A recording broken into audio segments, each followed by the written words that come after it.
ये तो सब जानते हैं कि महाभारत के युद्ध में पांडवों की जीत हुई थी और कौरवों को हार का मुंह देखना पड़ा था। मगर महाभारत के इस युद्ध के पहले की कहानी के बारे में काफ़ी कम लोग ही जानते होंगे। जी हाँ, महाभारत की कहानी में विदुर भी थे जो काफ़ी शक्तिशाली थे, लेकिन इतने शक्तिशाली होने के बावजूद भी विदुर ने महाभारत के युद्ध में नहीं लिया था भाग। और इसके पीछे की वजह क्या है, ये आज हम आपको बताएंगे। दरअसल विदुर के बारे में ऐसा कहा जाता है कि वे धर्मराज के अवतार थे और अगर वो चाहते तो इस युद्ध में अपने धनुष से पूरी सेना को एक ही बार में खत्म कर सकते थे। तो चलिए अब आपको विदुर से जुड़ी इस कहानी के बारे में विस्तार से बताते हैं। बता दें कि विदुर असल में धृतराष्ट्र और पांडु के भाई थे तथा कौरवों और पांडवों के काका थे। वहीं अगर हम विदुर के जन्म की बात करें तो हस्तिनापुर के नरेश शांतनु और उसकी पत्नी सत्यवती के दो पुत्र हुए थे, जिसके नाम चित्रांगन और विचित्रवीर्य थे। मगर अफसोस कि दोनों पुत्रों के बचपन में ही उसके पिता का देहांत हो गया और फिर दोनों पुत्रों का पालन पोषण भीष्म द्वारा किया गया। यहाँ गौर करने वाली बात यह है कि भीष्म शांतनु की पहली पत्नी गंगा से उत्पन्न हुए थे। इसके बाद शांतनु ने सत्यवती की सुंदरता से आकर्षित होकर उससे विवाह किया था, लेकिन विवाह से पहले सत्यवती के पिता ने यह शर्त रखी थी कि शांतनु के बाद सत्यवती से पैदा हुआ पुत्र ही राजा का पद ग्रहण करेगा, न कि उसकी पहली पत्नी गंगा का पुत्र राजा का पद ग्रहण करेगा। बहरहाल शांतनु ने इस शर्त को मानकर सत्यवती से विवाह कर लिया और भीष्म ने अपने पिता के वचन को निभाते हुए उम्र भर शादी ही नहीं की और अपने पिता की दूसरी पत्नी के बच्चों का बहुत प्यार से पालन पोषण किया। फिर जब चित्रांगन बड़े हुए तब भीष्म ने राजा का पद उन्हें सौंप दिया, लेकिन अफसोस कि कुछ समय बाद गंधर्वों से युद्ध के दौरान चित्रांगन की मृत्यु हो गई। हालांकि इसके बाद विचित्रवीर भी युवा अवस्था में पहुंच चुके थे, तो ऐसे में भीष्म ने उसका विवाह करने की सोची। बता दें कि उसी समय काशीराज की तीन पुत्रियां अंबा, अंबिका और अंबालिका का स्वयंवर होने वाला था।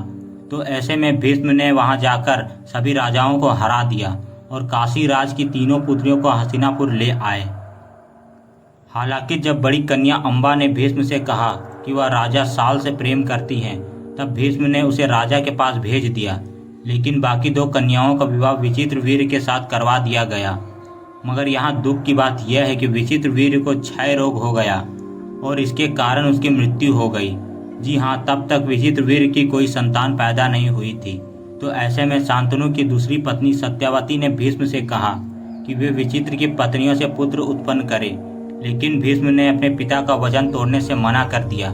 जिसके बाद सत्यवती ने अपने पुत्र वेदव्यास को याद किया, जो असल में सत्यवती और ऋषि पराश के ही पुत्र थे। गौरतलब है कि वेदव्यास अपनी मां की आज्ञा का पालन करते हुए पुत्र उत्पत्ति के लिए तैयार हो गए और उन्होंने अंबिका तथा अंबालिका से 1 साल तक नियम व्रत का पालन करने के लिए कहा। फिर 1 साल के बाद वेदव्यास जी ने माता सत्यवती से कहा कि अंबिका तथा अंबालिका को एक एक करके निर्वस्त्र होकर उसके सामने से गुजरना होगा, लेकिन दोनों को ऐसा करने में काफ़ी असहजता महसूस हुई। जिसके बाद माँ सत्यवती ने उन्हें समझाया और फिर वे दोनों ऐसा करने के लिए मान गई।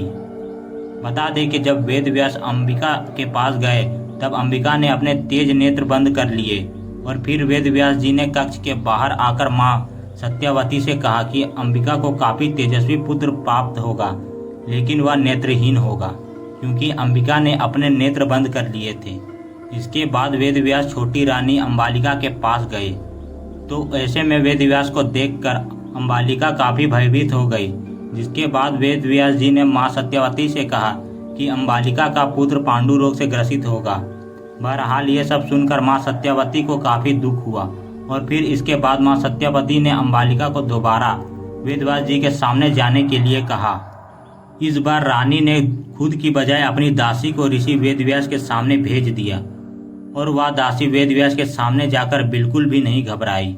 जिसके बाद वेदव्यास माँ सत्यवती से कहा कि इस दासी से उत्पन्न हुआ पुत्र नीतिवान और वेदों का ज्ञानी होगा। गौरतलब है कि वेदव्यास जी की कही बात के अनुसार अंबिका से धृतराष्ट्र, अंबालिका से पांडु और उस दासी से विदुर का जन्म हुआ।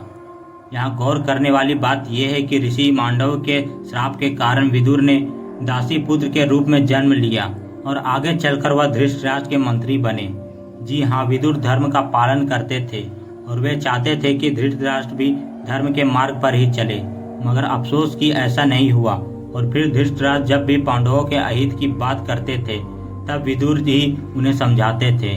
बहरहाल पांडवों का पक्ष लेने के कारण दुर्योधन विदुर से ईर्ष्या करता था और लक्षागृह के पंडयंत्र के समय भी विदुर ने ही युधिष्ठिर को सावधान किया था तथा उन्हें इससे बचने की युक्ति भी बताई थी।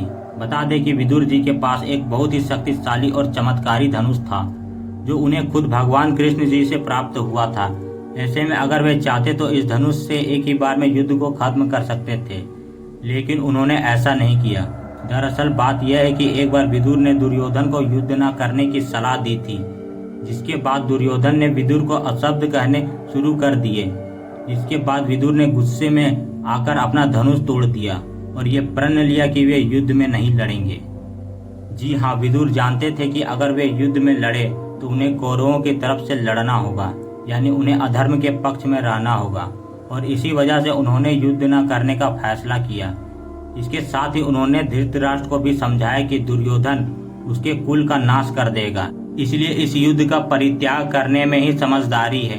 लेकिन तब विदुर की बात किसी ने नहीं मानी और इसका परिणाम यह हुआ कि कौरव महाभारत के युद्ध में बुरी तरह से हार गए और लड़ते लड़ते मर गए। तो इस वजह से इतने शक्तिशाली होने के बावजूद भी महाभारत के युद्ध में विदुर ने नहीं लिया भाग और युद्ध लड़ने से ही इनकार कर दिया। अगर आपको यह जानकारी अच्छी लगी है तो आप वीडियो को लाइक और चैनल को सब्सक्राइब कर लीजिए। ऐसे ही रोचक और सच्ची कहानी और घटनाओं को आपके अवगत करता रहूँगा। मिलता हूँ अगले वीडियो में, तब तक के लिए टाटा और बाय।